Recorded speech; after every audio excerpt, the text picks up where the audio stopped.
উম্মত এক নেকি দিয়া জান্নাতে যাবে। কয় নেকি দিয়া? একটা নেকি দিয়া জান্নাতে যাবে এই উম্মত। অন্য উম্মতের কথা জানি না আমি, এই উম্মত এক নেকি দিয়া জান্নাতে যাবে।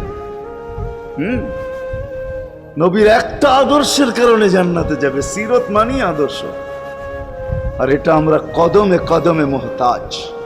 কেননা এই ছোট জীবনটা যদি গ্রহণযোগ্যতা পর্যন্ত পৌঁছাইতে হয় আল্লাহর কাছে, চাই নারী হই, চাই যুবক হই, চাই বৃদ্ধ হই, যেই মানুষই হই না কেন, যেখানেরই হই না কেন, যেই বাসারই হই না কেন, যেই বর্ণেরই হই না কেন, যেই পেশারই হই না কেন, যেই সোসাইটিরই হই না কেন, এই জীবনটাকে যদি গ্রহণযোগ্যতা পর্যন্ত পৌঁছাইতে হয় কার কাছে? দুনিয়াওয়ালাদের কাছে না, মালিকের কাছে, যিনি এক ফোঁটা পানির থেকে অস্তিত্ব দিছেন, যার কাছে আবার আমাদেরকে ফিরা যেতে হবে। পালানের কোনো সুযোগ নাই। এই জন্যই কোরআন আমাদেরকে বোঝায় আইনাল মাফার। আল্লাহ বলতেছে কোথায় ভাগবে তুমি, বলো কোথায় ভাগবে? কবির কথাই সত্য, যদিও নাকি পালাও তুমি আকাশেতে লাগিয়ে সিঁড়ি, সিঁড়ি লাগাও যদি আকাশে চলে যাও, তা আল্লাহ বলে তোমার বাগার কোনো সুযোগ নাই।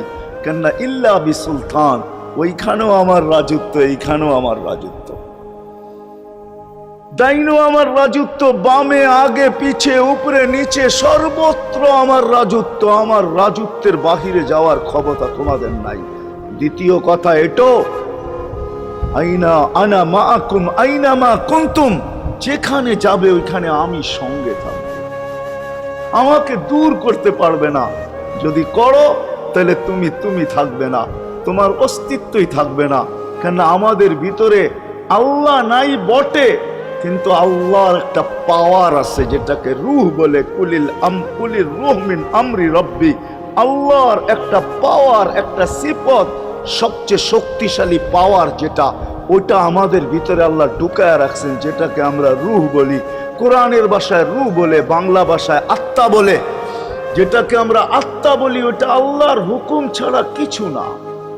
আল্লাহ বলে ওটা মনে করে নাও আমি তোমার ভিতরে আছি, কেন এটা আমারই জিনিস। কুলির রূহ মিন আমরি রব্বি, আমাকে পৃথক করলে আর তুমি থাকবে না। তখন তোমার চক্ষু থাকবে আইন লা তানজুর, তোমার চক্ষু থাকবে দেখবে না।